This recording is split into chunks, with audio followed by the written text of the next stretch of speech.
오늘 마가복음 1장 1절 말씀을 통해서 마가를 아십니까? 라고 하는 주제로 함께 은혜를 나누기를 원합니다. 누가복음 17장 21절에서 누가는 하나님의 나라는 너희 안에 있느니라 라고 말씀합니다. 하나님의 나라는 어디 있나요? 라고 하는 물음은 질문이 될 수가 없습니다. 하나님의 나라는 공간적 개념으로만 말하는 것이 아니기 때문에 그렇다는 것이죠. 그렇다고 하나님의 나라는 어디에도 없다고 말한다면 그것은 성경을 부인하거나 신앙 자체를 거부하는 결과가 됩니다.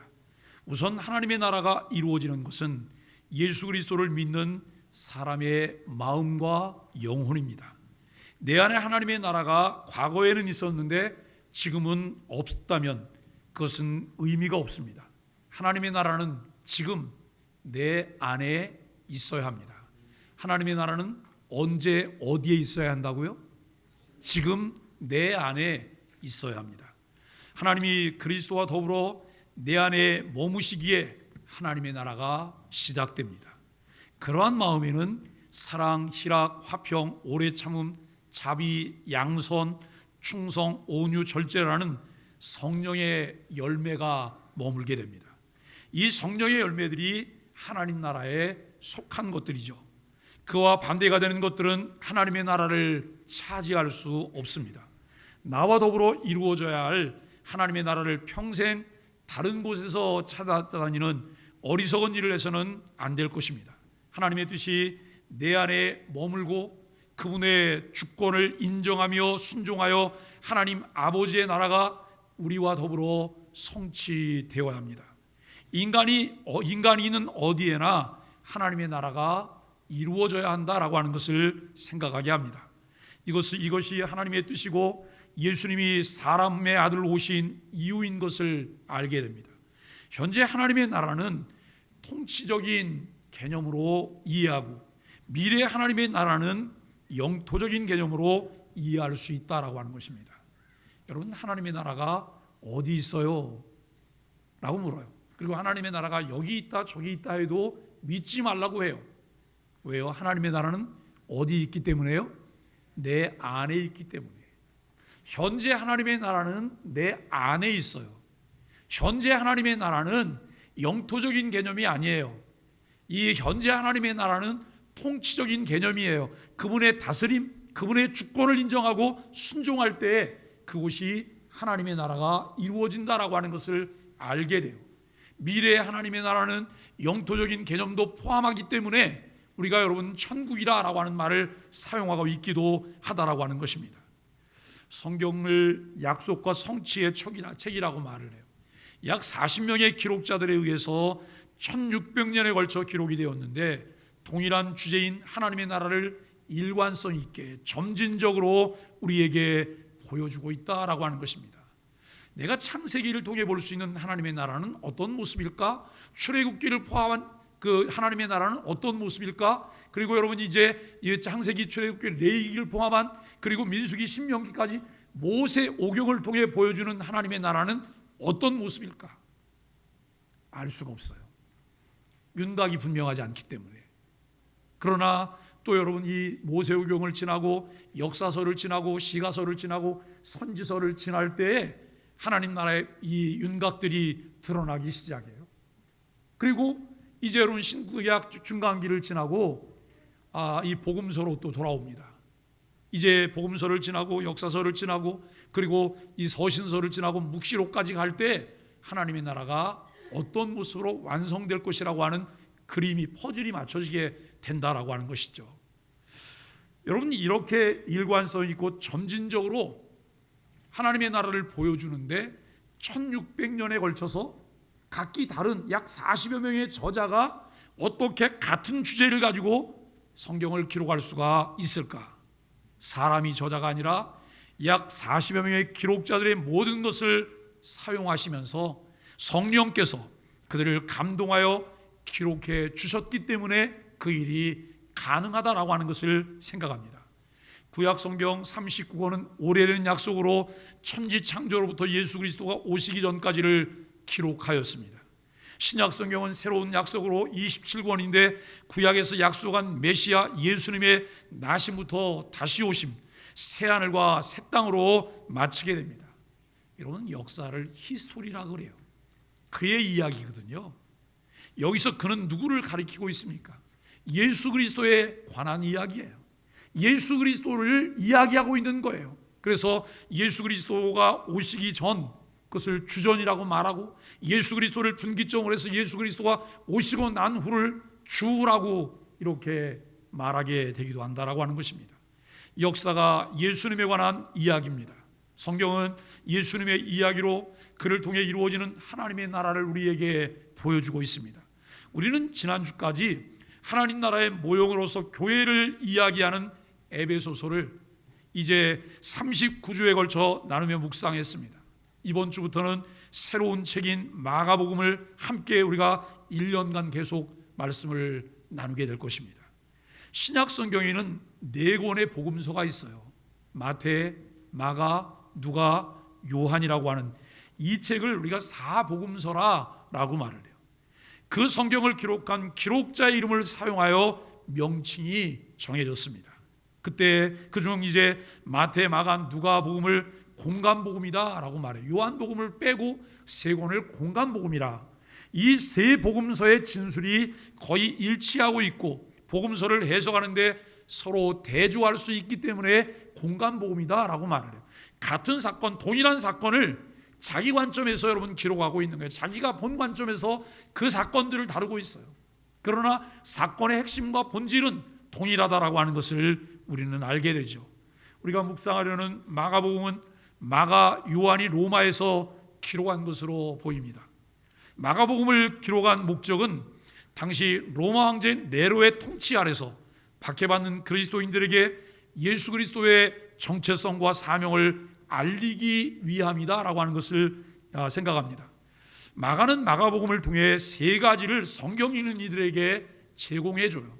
첫째는 예수님이 누구신가, 그의 정체에 관해서 우리에게 말해요. 두 번째는 예수님이 무슨 일을 하셨는가, 그분의 사명이에요. 그분은 어떤 미션을 가지고 이 땅에 오셨는가라고 하는 것입니다. 세 번째는 예수님의 정체성과 사명이 마가복음을 읽는 이들에게 무슨 의미가 있는가, 제자도를 다루고 있다라고 하는 것을 우리가 알 수 있습니다. 마가는 이 책에서 읽는 이들에게 하나님의 나라가 시작되었다고 하는 복음을 전해주고 있어요. 마가가 말하는 복음은 이 하나님의 아들이신 예수님이 고난받는 종으로 이 땅에 오셨다라고 하는 것을 말합니다. 마가복음은 전체 16장으로 구성이 되어 있는데 그 중에 가장 핵심 구절은 10장 45절 말씀이라고 말할 수 있어요.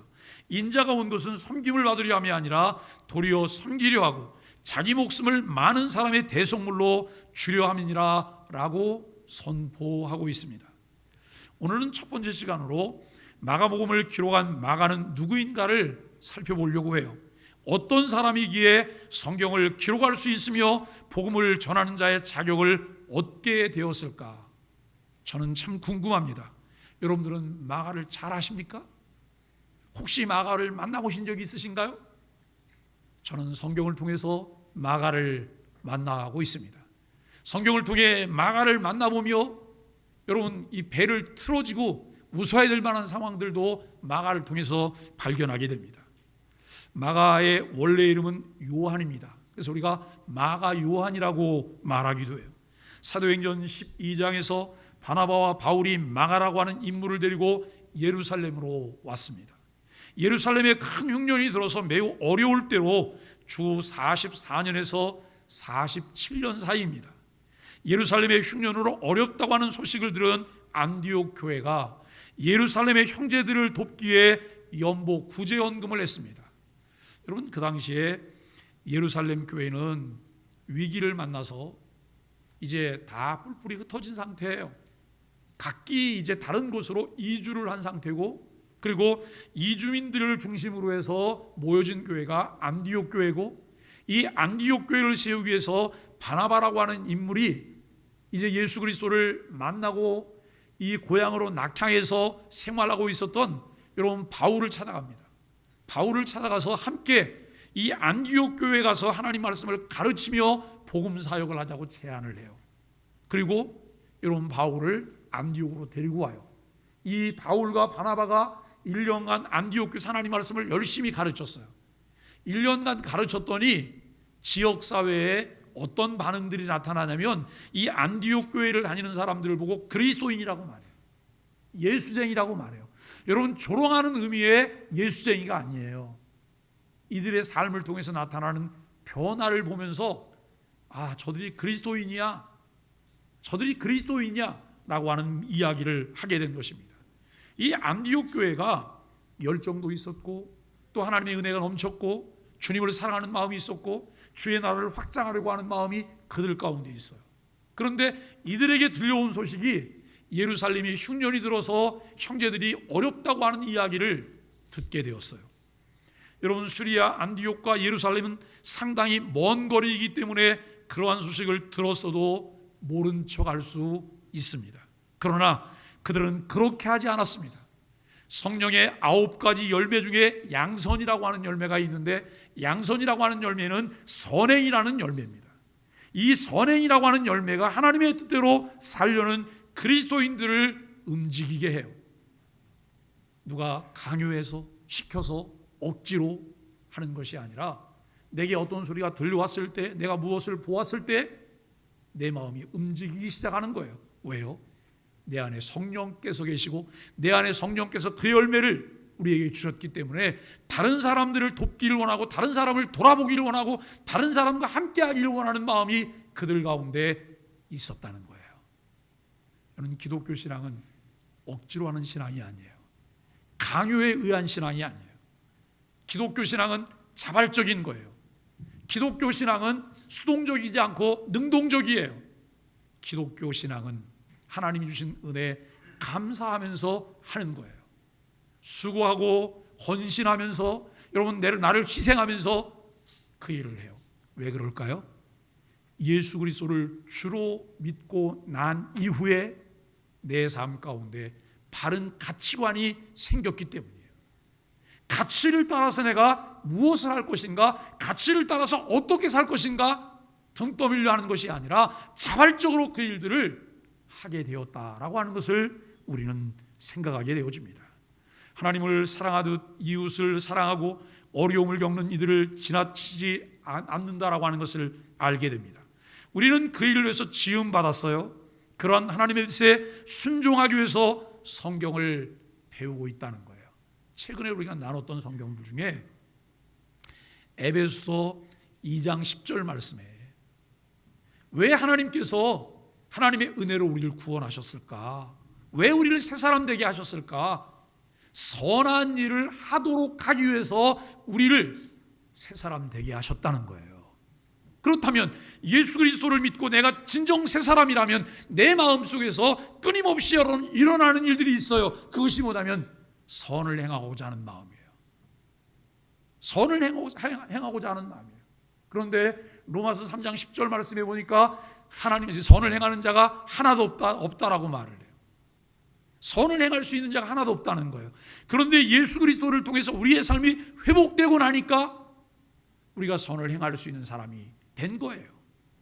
그리고 여러분, 우리가 지난 주간 한 주간 특세를 통해서 말씀을 나눴던 디모데후서 3장에 있는 말씀을 보면 3장 14절, 15절, 16절, 17절 말씀에서 우리 이렇게 말을 해요. 배우고 확신한 일에 거하라. 성경은 하나님의 감동으로 된 것으로 교훈과 책망과 바르게 함과 의로 교육하기에 유익하다라고 말씀해요. 그리고 그 말씀을 배운 결과 우리에게 주어지는 것이 뭐냐면 온전한 사람이 될 수 있다는 거예요. 온전한 사람이 되고 그리고 선한 일을 하게 된다라고 하는 거예요. 내가 예수 그리스도를 잘 믿고 있다, 예수 신앙생활을 바르게 하고 있다, 그 결과물, 열매가 무엇일까요? 열매는 우리를 통해서 선한 일을 하려고 하는 열망들이 일어나는 거예요. 선한 일을 하려고 하는 열망들이 일어나고 그 일들을 하게 되는 것입니다. 바울과 바나바는 안디옥 교회가 헌신한 연보를 가지고 마가와 함께 예루살렘에 왔다가 돌아갔습니다. 이때가 처음으로 마가라는 인물이 성경에 소개되고 있는 거예요. 이 마가는 바나바의 생질 조카입니다. 바나바라고 하는 인물은 구브로에서 성공한 유대인으로 예루살렘 교회의 가난한 자들을 위해 자신의 땅을 팔아 구제하도록 한 사람입니다. 여러분, 바나바가 유력한 사람이고 온유한 사람이에요. 그래서 그가 그의 땅을 팔아서 예루살렘 교회 가난한 자들을 도와요. 그랬더니 교회 안에 이제 선한 영향력도 있지만 흉내내는 위선자도 생겨요. 흉내내는 위선자도 생기는데 하나님께서 그대로 그냥 묵인하지 않으세요. 곧바로 하나님께서 응징하시고 심판하세요. 그 사람이 누구예요? 아나니아와 삽비라예요. 그들도 아마 처음에는 바나바가 하는 것을 보면서 마음에 선한 마음이 일어났겠죠. 그래서 땅을 팔았어요. 땅을 팔고 현금을 받고 나니까 마음이 좀 바뀌었어요. 그래서 그 중에 얼마를 뗐어요. 이거 예루살렘 교회가 땅 팔라고 얘기했어요? 아니에요. 예루살렘 교회가 강요하지도 않고 억지로 하지도 않고 여러분 부과하지도 않았어요. 그런데 본인들 스스로 은혜 받다가 마음에 감동이 돼서 그렇게 하기로 마음에 작정했어요. 그런데 땅을 팔고 나니까 마음이 바뀌어서 마음에 작정하고 하나님 앞에 드리기로 했던 것들 중에 일부를 떼요. 그리고 아나니아가 그것을 가지고 가요. 그런데 여러분, 귀신도 속일 수 있는데 베드로를 속이지 못한 거예요. 베드로가 이렇게 말했어요. 그게 판값의 전부냐? 판값의 전부냐? 라고. 그걸 왜 물어봤을까요? 물어볼 것도 사실은 아닌데 판값의 전부냐? 라고 물어봤어요. 그랬더니 그렇습니다. 근데 여러분, 즉시 그의 몸에서 영혼이 떠나갔어요. 몸에서 영혼이 떠나갔다는 말은 무슨 말이에요? 죽었다는 말이에요. 영혼과 육체가 분리되는 것을 죽음이라고 말해요. 근데 여러분, 남편이 갔다가 돌아오질 않으니까 아내가 궁금해서 또 아내가 또 와요. 쫄랑쫄랑 왔어요. 아내에게도 똑같이 질문해요. 아내도 똑같이 대답해요. 아내도 역시 그의 몸에서 영혼이 떠나가서 죽었어요. 왜 여러분, 사도행전에 4장까지 교회가 폭발적으로 부흥하다가 그리고 이제 이 바나바가 자기의 재산을 팔아서 가난한 자를 돕는 선한 일을 행하는 그런 일을 소개하다가 사도행전 5장에서 갑자기 이 아나니와 삽비라의 일을 소개했을까요? 아주 중요한 의미가 있어요. 그게 뭐냐면 성령의 역사가 계속되는데 아나니아와 삽비라로 인하여서 성령의 역사가 꺼지기 시작하는 거예요. 성령의 역사가 긍정적인 쪽에서 진행이 되다가 결국 사람들 마음 가운데 부정적인 마음들이 일어나기 시작하는 이 모습을 보게 돼요. 그 일이 있고 6장에서 일어나는 일이 어떤 일일까요? 스데반의 순교가 6장에 나타나요. 우리는 성경을 보면서 하나님의 나라가 점진적으로 어떻게 이루어지는지, 하나님께서 하신 일들을 점진적으로 어떻게 역사하시면서 마침내 하나님이 주권적으로 일을 이루시는지 우리가 보아야 돼요.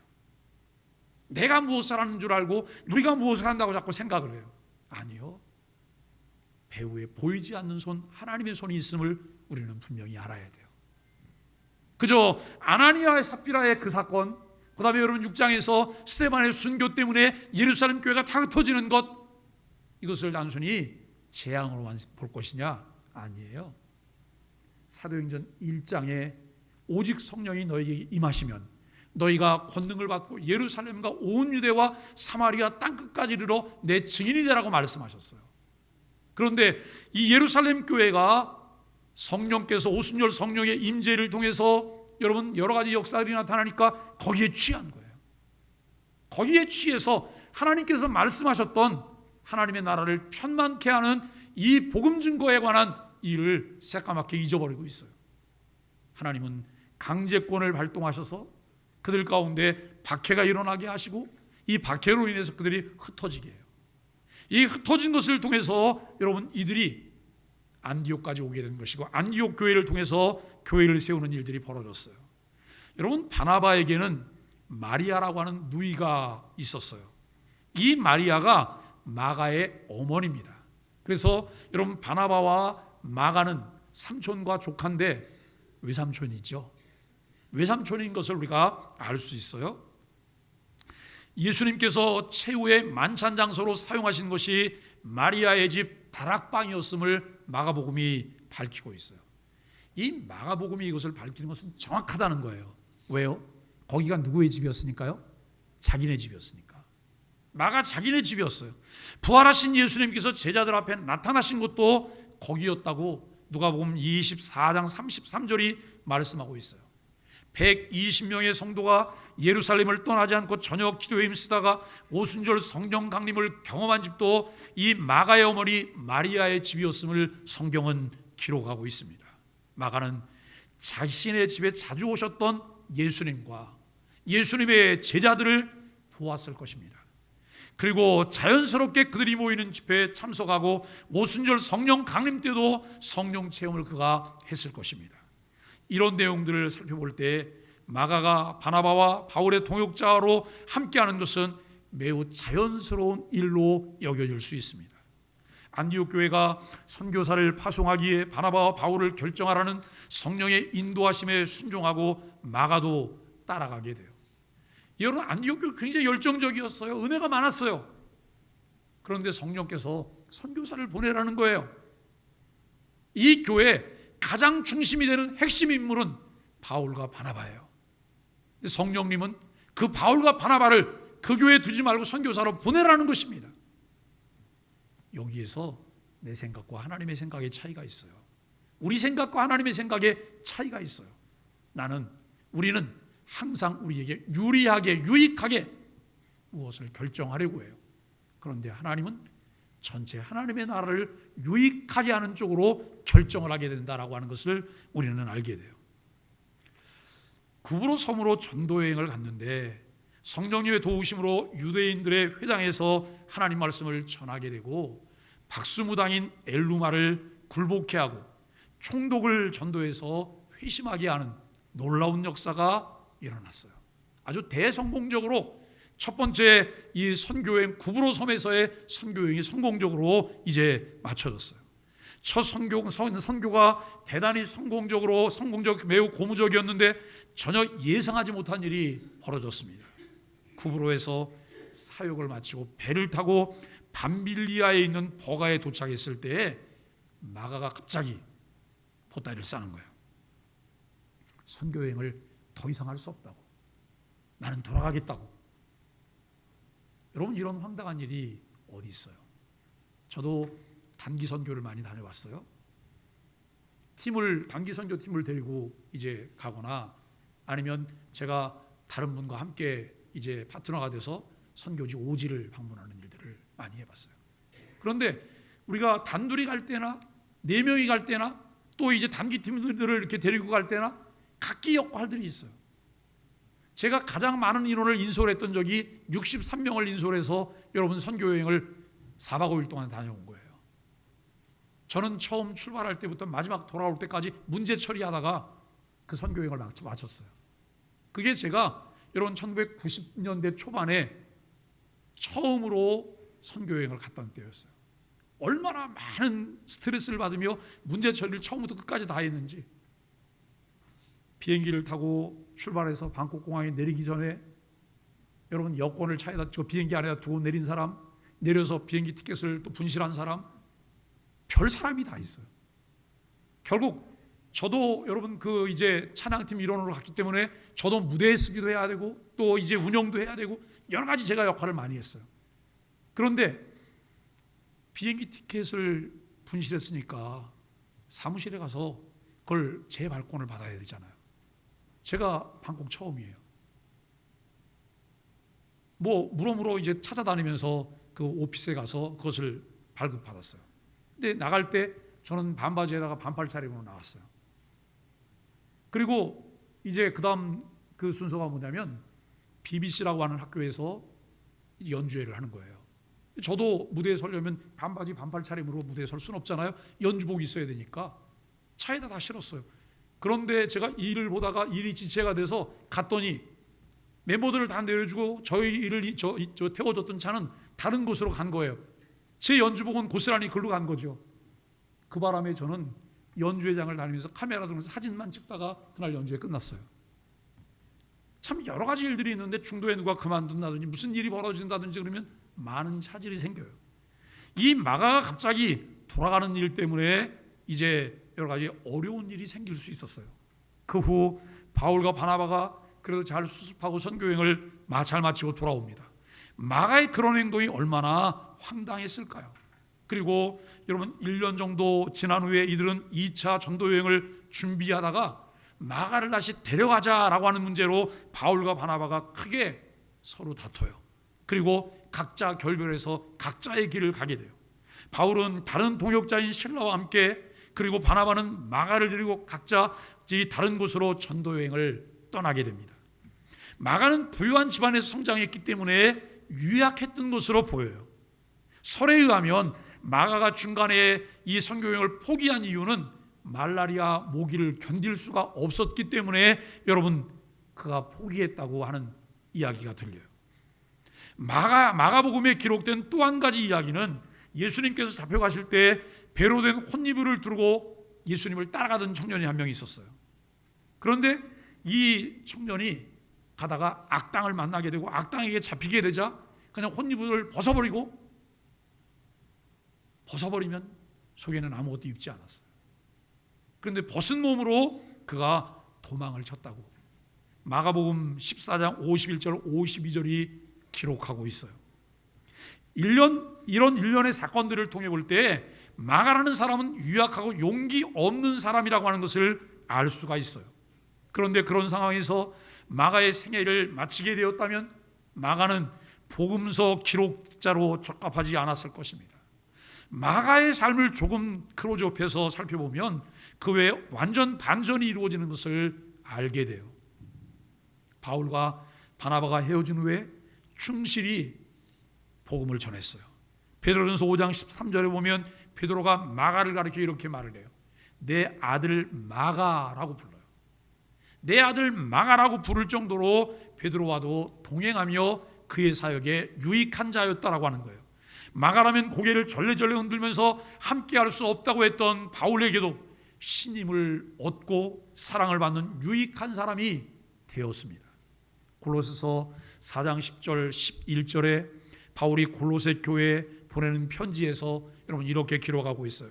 나와 함께 갇힌 아리스도가와 바나바의 생질 마가와 이 마가에 대하여 너희가 명을 받았음에 그가 이르거든 영접하라 라고 말을 하면서요, 유스도라 하는 예수도 너희에게 문안하니 저희는 할례당이라 이들만 하나님의 나라를 위하여 함께 역사하는 자들이니 이런 사람들이 나의 위로가 되었느니라.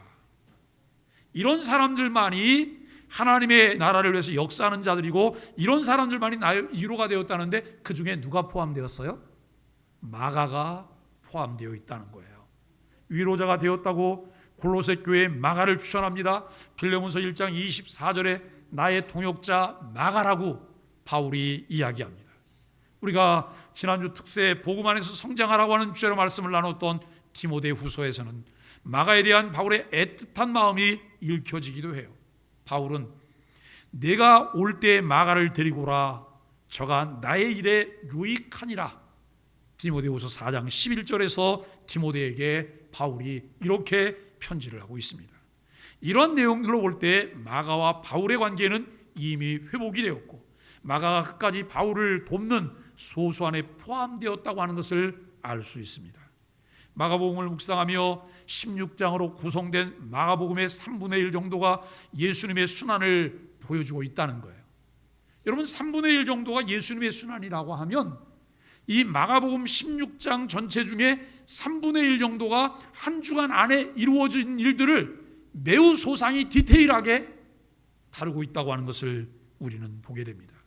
예수님의 생애 중 공생애의 마지막 한 주간을 설명하는 데 집중하고 있습니다. 마가는 예수님께 관심이 있었으나 악당에게 잡히기 싫어서 벌거벗은 채로 도망한 청년의 모습을 담담하게 기록했는데 이제 그 비겁한 청년이 예수님의 순환을 전하는 자신이라고 밝히고 있어요. 다시는 그렇게 배신하며 해를 끼치는 자리에 있지 않겠다고 하는 다짐을 수없이 했으리라 생각을 해봅니다. 예수님의 부활 후 오순절 성령을 체험하고도 사소한 일을 참지 못하고 전도여행에 지장을 주며 자신만 생각했던 사람입니다. 바울로부터 복음을 위해 고난받는 일에 적합하지 않은 인물로 비판을 받기도 했습니다. 뿐만 아니라 초기 교회의 막대한 비중을 차지하는 바울과 바나바가 자신 때문에 크게 다투고 서로 갈라지게 했으니 이것이 얼마나 많이 마가에게는 아픈 일이었을까를 생각해 봅니다. 사랑하는 소망의 가족 여러분, 우리가 오늘 읽은 1장 1절에서 마가는 이렇게 마가복음을 시작해요. 하나님의 아들 예수 그리스도 복음의 시작이라, 하나님의 아들 예수 그리스도 복음의 시작이라 라고 선포를 해요. 하나님의 아들인 예수 그리스도를 언급하고 있어요. 이것을 우리가 가볍게 넘길 수도 있어요. 그러나 마가가 이 내용을 기록할 때 그 시대적인 배경들을 내가 이해할 수 있다고 한다면 여러분, 마가가 얼마나 지금 위험한 선포를 하고 있다고 하는 것을 우리는 알 수 있을 거예요. 자기의 생명을 조금 더 귀한 것으로 여기지 않고 위협 가운데에서도 마땅히 전해야 될 복음을 바르게 온전히 선포하려고 하는 마가의 모습을 우리가 보게 돼요. 지금이야 아무 꺼리낌이나 불편함 없이 선포할 수 있지만 유대인에게는 유일신 여호와를 모독하는 행위예요. 그리고 황제를 신으로 숭배했던 로마 사람들에게는 반역을 의미하는 아주 위험한 말이라고 하는 거예요. 예수님을 십자가에 못 박을 때 사람들이 예수님의 죄명을 이렇게 말했어요. 참남하도다 그래요. 참남하도다. 너 참남하구나, 너 맹랑하구나, 그런 말일까요? 아니에요. 하나님을 모욕한다는 말이에요. 내가 어떻게 하나님이며 내가 어떻게 하나님의 아들이냐라고 하는 이런 여러분 반문이기도 한 거예요. 그런데 마가가 예수님께서 하나님의 아들이라고 하는 사실을 분명하게 전하고 있어요. 그리고 이제 황제를 신으로 숭배했기 때문에 로마 사람들에게 반역한, 로마 정부에 반역하는 의미로 아주 위험한 일이고 목숨을 내놓지 않고서는 절대적으로 할 수 없는 신앙 고백적 선포라고 하는 것을 알게 돼요. 여러분, 그냥 한번 해본 걸까요? 체면 치레로, 체면 유지를 해서 그냥 한번 해본 걸까요? 그러기에는 목숨이라고 하는 담보가 너무 크잖아요. 목숨을 아끼지 않고 그 복음 선포를 할 수 있었던 것은 그것이 얼마나 가치 있는 일이라고 하는 것을 알았기 때문에 그 일이 가능하다고 하는 것을 생각하게 됩니다. 유약하고 겁장이었던 마가가 그리스도 안에서 새로운 피조물로, 사명자로, 복음 전도자로 새로 태어났음을 알 수 있습니다. 복음 증거하는 일과 하나님의 나라를 위해 유익한 사람이 되는 것은 하나님의 선택과 은혜에 의해서 만들어진다고 하는 것을 확신하게 됩니다. 하나님께서는 하나님의 구속 사역을 이루기 위해 그 일에 함께할 동역자들을 선택하십니다. 사랑하는 교회와 함께하며 복음의 가치를 따라 살아갈 사람들을 찾고 있습니다. 하나님은 모세를 부르셨고 이사야를 부르셨습니다. 즉시 대답하고 따라 나선 사람들이 아닙니다. 모세는 이 핑계 저 핑계를 대요. 그러다 나중에 뭐라고 말하면, 하나님, 내가 입이 뻣뻣하고 입술이 둔해서 말을 잘하지 못해서는 할 수가 없어요. 그것 때문에 하나님께서 어떻게 하셨어요? 그래, 너는 그만해라, 너 같은 건 필요 없다, 주님 그렇게 말씀하셨을까요? 하나님은 한번 부르시면 그 부르심은 효과적인 부르심이에요. 유효한 부르심이에요. 거절할 수 없는 부르심이에요. 그래서 하나님께서 모세에게 누구를 붙여주세요? 그의 형 아론을 붙여주세요. 아론이 말 잘하니 아론을 너 옆에 붙여줄게. 그리고 여러분, 모세가 그 일을 함께 해요. 그런데 모세의 그 사역 속에서 늘 보지만 여러분, 아론이 큰 역할도 하지만 아론 때문에 낭패를 봤던 일도 여러 번 있는 것 아시죠? 모세가 시내산에 하나님과 대면하는 40일을 보내고 내려왔더니 그 동네에서 난리가 났어요. 금덩어리를 모아다가 여러분, 금송아지를 만들어서 그것을 하나님이라고 섬기고 있는 거예요. 이거 주도적인 역할을 누가 했냐면 아론이 했어요. 아론. 예? 아론. 우리는 하나님께서 내게 무엇을 말씀하시고 하나님께서 내게 뭘 붙여주시면 그게 여러분 최상이라고 하는 사실을 믿으셔야 돼요. 그리고 순종하는 것이 필요해요. 그리고 이사야는 하나님께서 그를 불렀을 때 그가 뭐라고 말을 해요? 화로다 나요 망하게 되었도다. 내가 하나님을 봤으니 망하게 되었도다라고 이야기해요. 그런데 그에게 하나님의 은혜가 임할 때 그가 이렇게 고백해요. 주여 내가 여기 있나이다. 주여 내가 여기 있나이다. 나를 써주소서. 여러분 이때 우리는 하나님의 일꾼이 될 수 있는 것이고 하나님이 그들을 귀하게 사용하셔서 하나님의 일을 이루십니다. 하나님은 부족하거나 하자가 있다면 하자 보수를 하셔서 사용하십니다. 중요한 것은 하나님을 사랑하십니까? 하나님을 사랑하고 있습니까? 이 부분이에요. 그렇다면 하나님을 신뢰하고 그의 부르심에 응답하십시오. 마가의 삶을 주목하며 그를 사용하시는 하나님께 집중하십시오. 우리의 삶을 가치 있는 삶으로 만들어주시고 사용해 주실 하나님을 기대하며 주와 동행하는 삶을 살게 되는 소망의 가족들이 되시기를 예수 그리스도 이름으로 간절히 축복합니다. 우리 함께 인사하겠습니다. 아시레 예수님 때문에 당신이 최고십니다. 우리 소망의 예수 함께 예배할 수 기쁩니다. 사랑하고 축복합니다. 288장 찬송하겠습니다.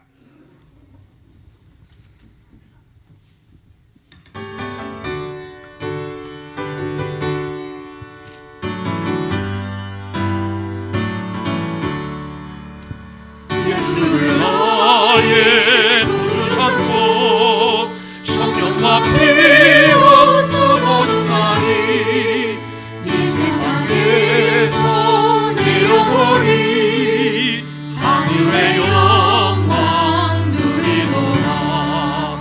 이곳이 나의 안식이요 이곳이 나의 찬송일세.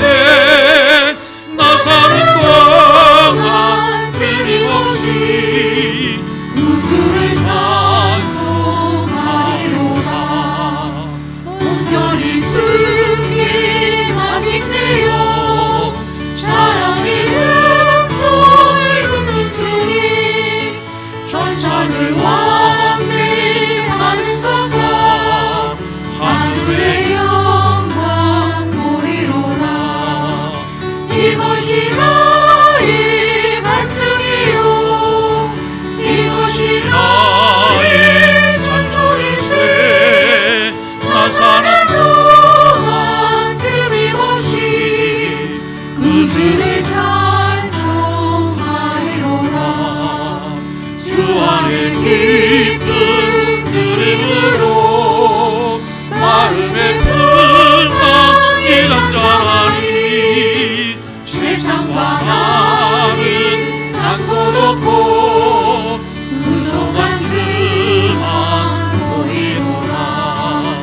이곳이 나의 간증이요 이곳이 나의 찬송일세. 나 사는 동안 끊임없이 구주를 찬송